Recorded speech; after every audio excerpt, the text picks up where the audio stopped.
name is Marcia Talbert. This is the Women of Power Tech Summit, and you have just joined the Careers in STEM panel. Joining me today is Genia Wilbourn. She's the Senior Vice President of Global Network Operations and Assurance at Verizon. We will also have here today Vice President and Chief Counsel of Data and Tech at Walmart, Angela Sherrer. Welcome, ladies. Thank you so much for being here with me today. Really excited to be here, Marcia. Awesome. So we're going to jump right in. Tell me a little bit about what it is that you do in your day-to-day responsibilities in your company. So I lead the global customer operations team at Verizon, and my team is responsible for implementation, engineering, installation, repair for our major customers across the globe. Actually, Walmart is one of our customers, so happy to be here with you, Angela. And so, I'll be honest with you, Marcia, I just got this job a couple of weeks ago. And so, and it's a promotion for me. Thank you very much.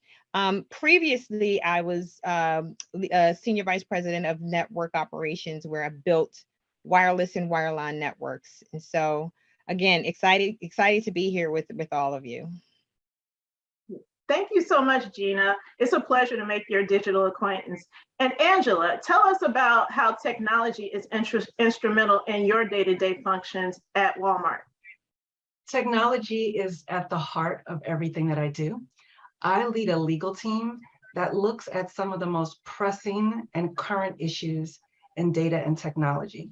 We work on issues of privacy, technology, and specifically looking at how we can use these things to help the customer.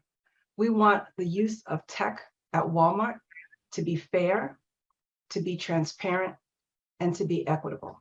So when you think about things about how does Walmart use your data, who do we share it with? Yeah. How do we share it? All of those things go all across the company because the company is so large and we have different mediums. We have an in-store medium, which uses technology. Then we have the web medium. And then we have all of the tech with the suppliers who work with us. And we want to make sure that you understand how we use your data and that we're confident in those practices, that they're not going to bring harm to the customers that we serve every day. Wow, Angela, that really is a big job, especially with all of the changes around the world with GDPR and everything that involves privacy and the web. So thank you for all you do. I'm going to start with you since we're talking now. You are an attorney and you work with privacy and you work in tech. So explain to us, what was the catalyst that caused you to recognize that technology was the area of interest for you and the place where you knew that your career would take off? That's an interesting question, and I'm so glad you asked. I'm actually going to go all the way back to my mother. She was one of the first Black women to use the key punch. Only some of my older people here will understand the key punch. And when I was a child, she was telling me about the key punch, and I was at that time, I'm going to date myself a bit here, but I was using the very first word processors, and I was fascinated. And so when she was explaining to me how it went, she talked about the privacy that they had to use. She said, oh yes, we used the key punch, we had certain things that we locked it up with. And she was explaining the privacy of it. And I said, oh, that's interesting, because as I was using my school's word processor, I thought, I don't think there's any privacy, that we have in this. And it started to get me, even at a very young age, thinking about the things that I use. How are people taking that information, using it, watching it? I was always kind of thinking about those things. It used to be that they would physically lock things up. So she talked about putting the key punch back in the locker and locking it, and she had to take the key with her, right? And then I thought about, how does that translate into my life as a student? I'm realizing I had absolutely no privacy in anything I did at school. And so as I went through my career more and more, I started to work on cases when I was a prosecutor that involved people hacking into other people's information or taking people's information electronically and using it without their permission. And all of those things, as I was working on all those issues, I realized, there's a larger issue here. We can prosecute the crimes, but what about making things safer on the front end? And what about empowering people to know how to protect themselves so we have less of that crime to prosecute? And that's how I made the jump from a personal interest to working on it from the law enforcement perspective to then working up to it on the private perspective.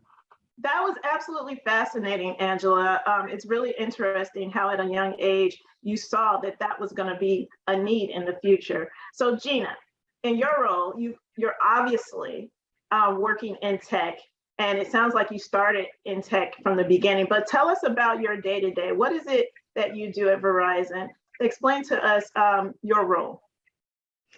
So when you think about, our global enterprise customers, like I said, Walmart being one of them, they come to Verizon for us to serve them, right? And so my team is responsible for sitting down with the customer, coming up with solutions that best serve their clients, and then designing how our network will make their customer clients come to life.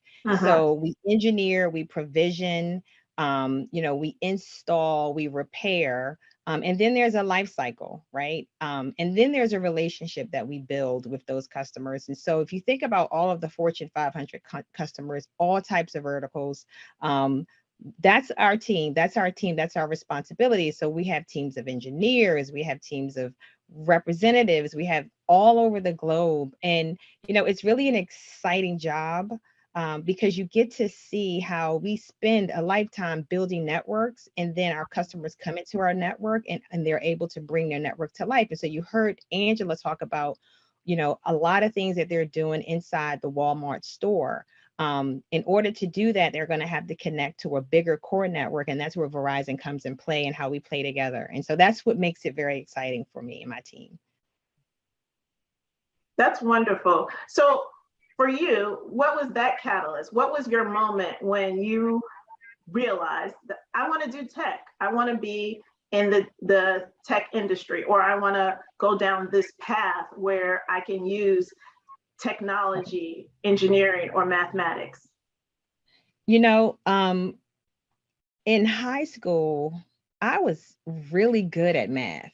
And I remember being in math courses and math classes, and quite frankly, in advanced math courses, and being the only girl in the class.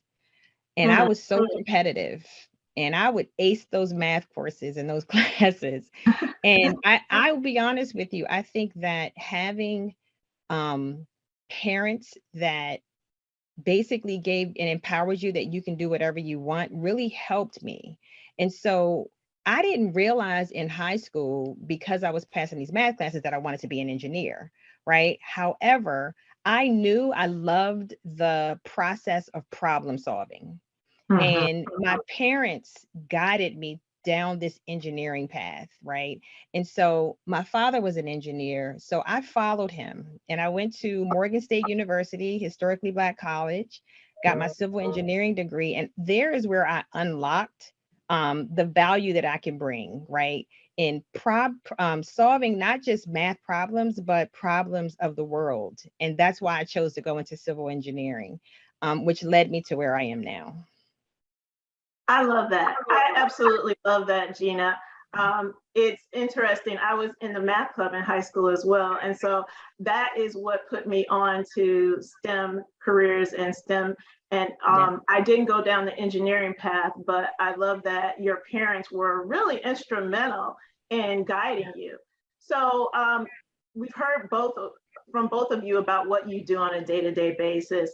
And we've also heard your origin story, which I love both of them. Tell me a little bit about the process, the in-between time from college to where you are now as a senior leader at your companies. What hurdles have you guys encountered? And also, has there ever been a time where a hurdle almost prevented you from continuing on in a STEM career? Yeah. So I would say that if I go back from the journey of middle school to high school to college, no hurdles, fortunately, right? I Mhm. had a hell of a network. And so no one's like saying this isn't something you can do. But Okay. once I got into corporate America, right? I'll put it this way, there are people that may have been looking at me like, well, how did you get here? Right. And Hmm. so navigating those waters very early in the career was very difficult for me. And Okay. so I had to pull on the network of trusted folks that I have had encountered at Verizon to really help me through that. And they were higher, obviously they had, they were, executives in the company that I had connected to, and they mentored me. They were my sponsors, they were my advocates. And I realized in my early career as an executive is that, you don't let those moments define you, right? Hmm. Even when it may be demoralizing at times. You don't let those moments define you. You run your race. You Mhm. don't look back, and you show up prepared with the facts.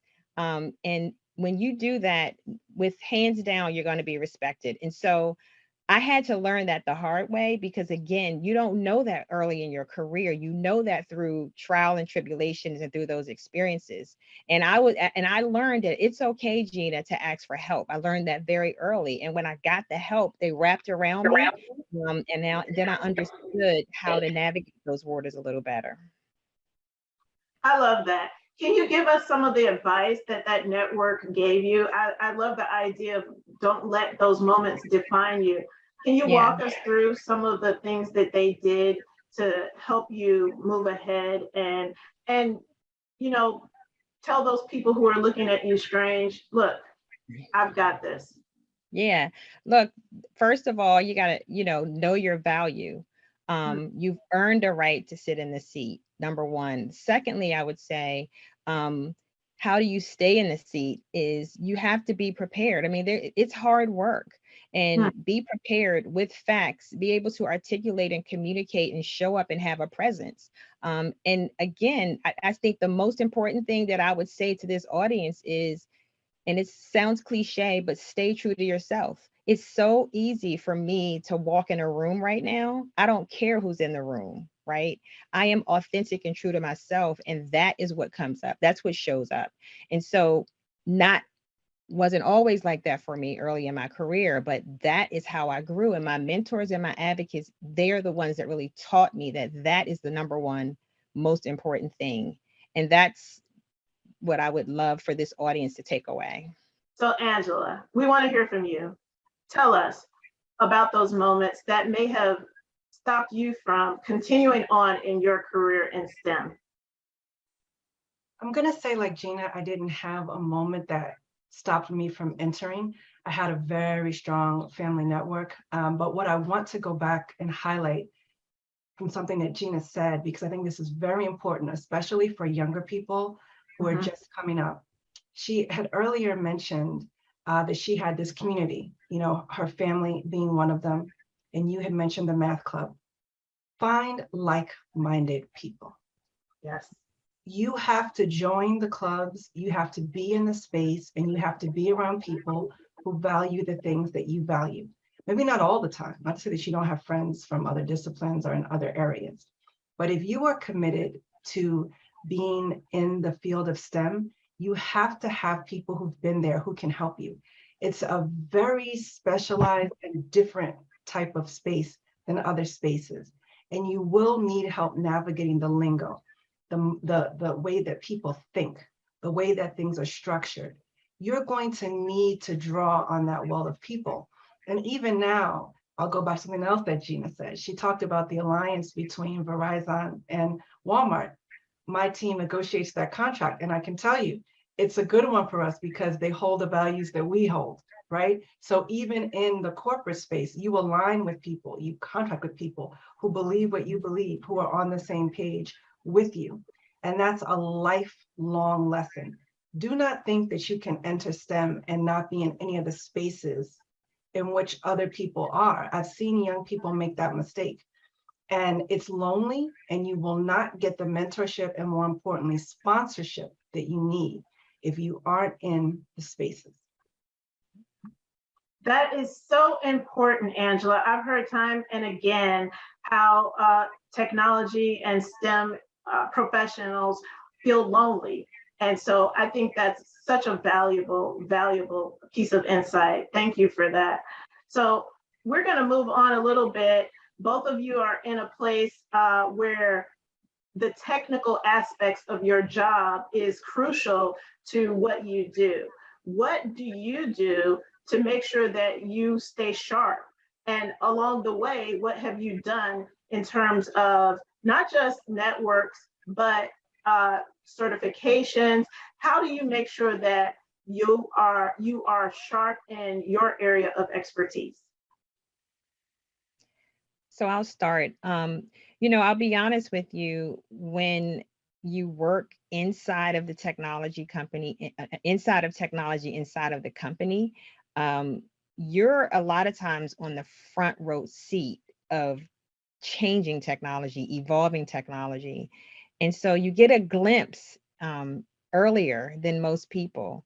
And that to me is very rewarding, right?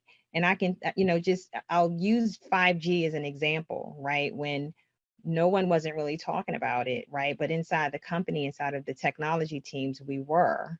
And you get insight that you would not normally get. And so thinking about how are we going to plan, how are we going to build it, how are we going to run it, I was right there in those rooms. And so that's one aspect where when you're inside of a company that's leading technology, you're on the front row seat. So you get to be a part of the change.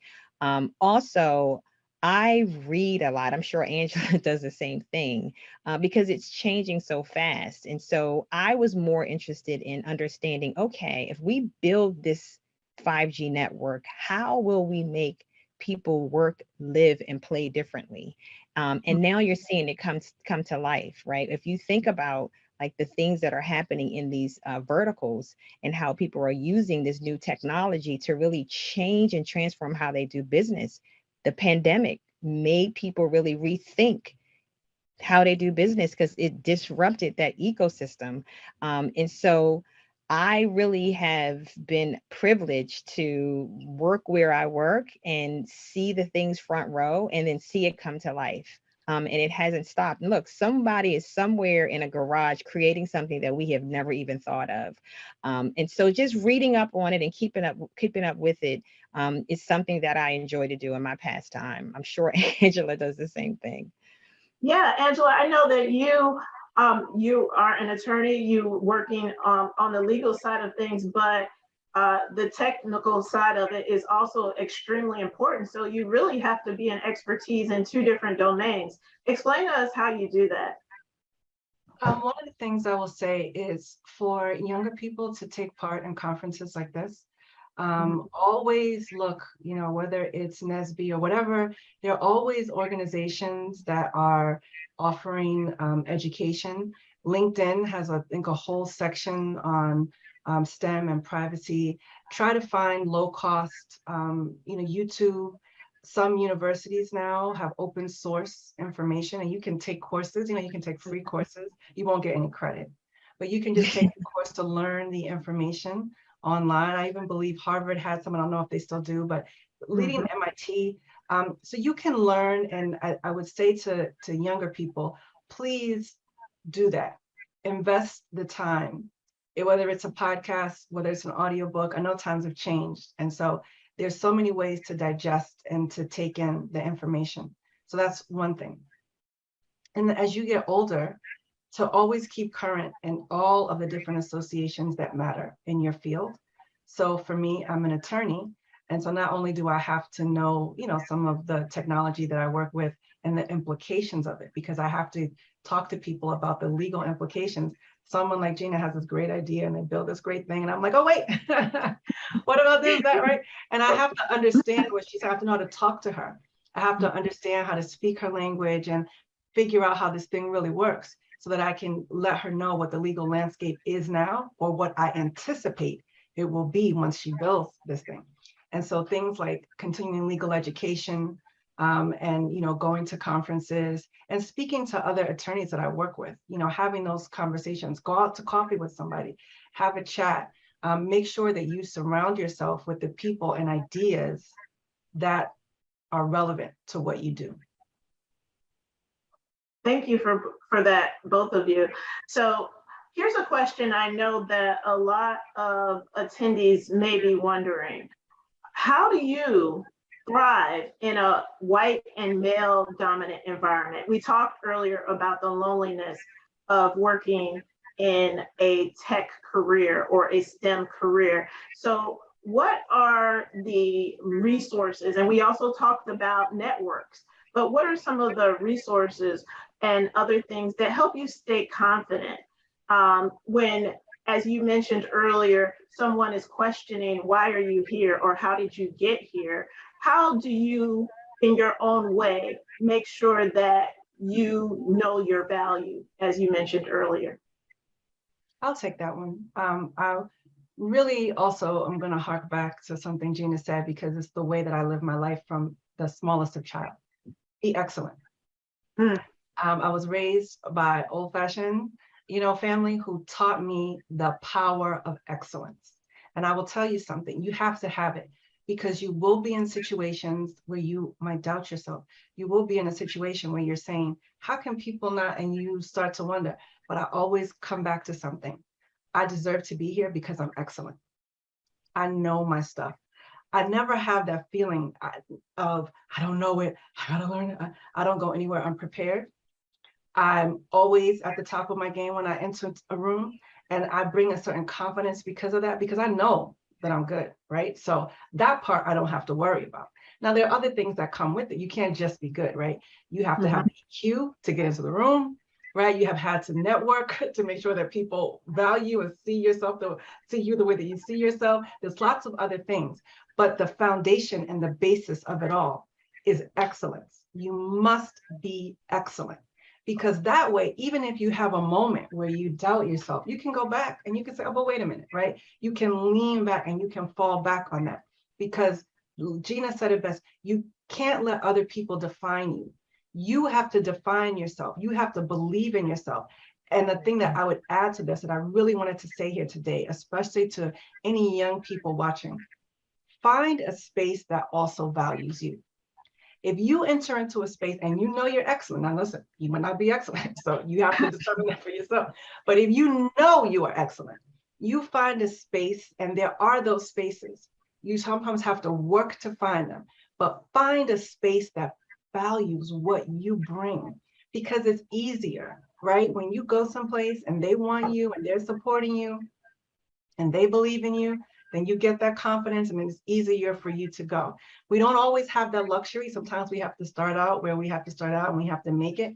But your end game, your end goal should always be to find some place that values you, because you know that you are worthy and that you are valuable. Thank you so much, Angela. Genia, what's your point of view on that question? I honestly think Angela hit it. I mean, that I really do. I totally agree with what she said. And the one thing that I would add, and this is my experience, like mentoring people that are earlier in their career, they tend to lack confidence. And I get it because I was there. I understand. So I take myself back to that place. And I encourage them to, you have a voice, right? And it's okay to ask for what you want, but make sure you are prepared to get it. I think it's everything that Angela said. It is about being prepared to get it, because you don't know when those opportunities are going to come. And so organize your thoughts, get it together, understand clearly what you want, be prepared for it, and ask for it. and never apologize for that. You know, and I mentor, and that is a common theme amongst women that I mentor that are early in their career. And so I really try to use my stories to empower them, to be okay, right? Even if they misstep or make a mistake. I've made plenty of them. Trust me, I don't sit in this seat by being perfect, right? I've made plenty of mistakes, and you cannot dwell on that, right? But trust me, I learn from the mistakes. I am stronger because of my mistakes. And so stop looking back, look ahead, be prepared, be knowledgeable of whatever it is that you're going after, be able to clearly articulate it, and just stay true to yourself. I mean, I think that those are the 4 ingredients that help you navigate those waters, because people are going to come and challenge if they think you are valued, if they think that you belong at the table.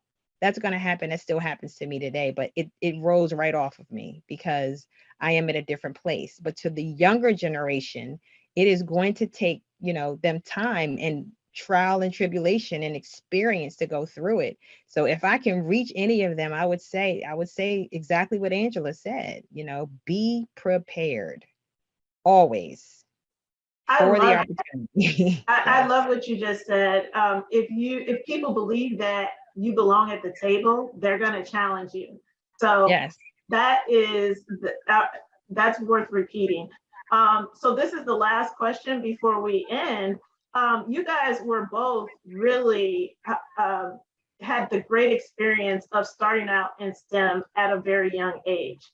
But there are a lot of people who are interested in getting into this career path, but they don't know how because they're not they may not have had a technical major, and they may not be on that technical career path. They might be in banking, they might be in marketing, and they're trying to figure out, how do I carve out a niche for me at a technical company, at a company like Verizon, or even at a company like Walmart, which isn't considered necessarily to be a tech company, but absolutely has, you know, those places where tech thrives. So what advice would you give to those people who are interested in achieving or pursuing a STEM career? I'll start. I think the world is different today than it was even 5 years ago. And you have companies like Verizon, like Google, Apple, Facebook, that have opened the door and have created a path for, I would say, the non-traditional, a non-traditional path for people to enter into STEM. And, you know, Verizon, I'll just tell a short story, is we did a trial, and we targeted an underrepresented community of individuals that worked in things like other industries, not in technology. Yeah. Some of them didn't even have a high school degree. They may have had an associate degree. I'm sorry, they had a high school degree, not a college degree. But they were very hungry and very passionate, and they really wanted to enter into technology space. And so we opened the door and we said, we will train you on this specific thing, and you will get a certification. And if you do well, you will get a job permanently. And it worked. So now there's this whole program that we have that have opened up the universe of candidates that we will target, that says they may not have a non-traditional path, but we could potentially have a place for you. But obviously you got to pass through the program. You got to pass all the courses. And if you do well, you have a permanent job. And so I say to those people, don't give up. And Verizon is not the only company that's doing it. And I honestly think that this is a great thing. And people like that can bring new eyes to solving old problems. And I love that. It excites me to see that we're being more flexible and not like, with the job descriptions, you got to have 8 years of experience. It doesn't always have to be that way. Some jobs require it, but not all of them. And so I think there's an avenue for folks like that. Thank you, Gina. Angela, do you want to weigh in on that question? Sure. I think that tech companies, especially larger tech companies, now smaller startups, this is not the same. But if you think about larger tech companies, they have to have all types of people work there. Everybody can't be an engineer. So if you are a designer if you are a product manager. There's so many different roads that you can take into tech. Finance, sales is a huge one. And so I'd say that people who want to enter, I will reiterate what Gina said, if you want to enter tech maybe in a more traditional role, there are places like Verizon who offer that. And, young people should take advantage. There are some big companies who are offering certificates, including Verizon, that you can get, and it's very helpful. I'd also tell them, again, open source learning. You can learn coding like for free nowadays, and many spaces are very low cost. So I would encourage students to do that. And then to also, if you do something like, I'm a lawyer and I looked at what is the technology bend on the law and I entered it. If you're in sales, what does that look like? If you are in design, if you are in product management, try to find out what are the needs of a tech company in that space, and then offer that, and you will be able to enter. So you don't have to do the more traditional route, but if you do want to do that, please take advantage of companies like Verizon who are offering this wonderful service. Last thing I'll say is that LinkedIn report, I'm sure you saw it, Gina said, we have just not enough people that in about 10 to 15 years, we will have not enough people to be engineers, to be STEM, to staff the STEM needs that we have in this country, which is why companies are thinking they have to develop the talent that they're going to need coming forward. So don't forget that they need you. And so they're going to help you. So don't be afraid to ask and seek out that help. Yes, the demand is absolutely growing, and my company is doing the same thing as well. Ladies, it has been a fabulous time talking here with you two. I am so glad I had this opportunity to meet with you, to share your valuable insights with this audience. Just 3 takeaways that I know helps me, and I'm sure it will help anyone that's watching. The first one, don't let that moment define you. The second, find the spaces that value you. And this one I love. If you ask, be prepared to get it. This has been such an amazing conversation, Gina and Angela. Thank you so much for your insightful advice. I'm sure it's going to be helpful to this audience. So that's it for us, but the Women of Power Tech Conference is not over. Stay tuned for the next panel. Have a great day.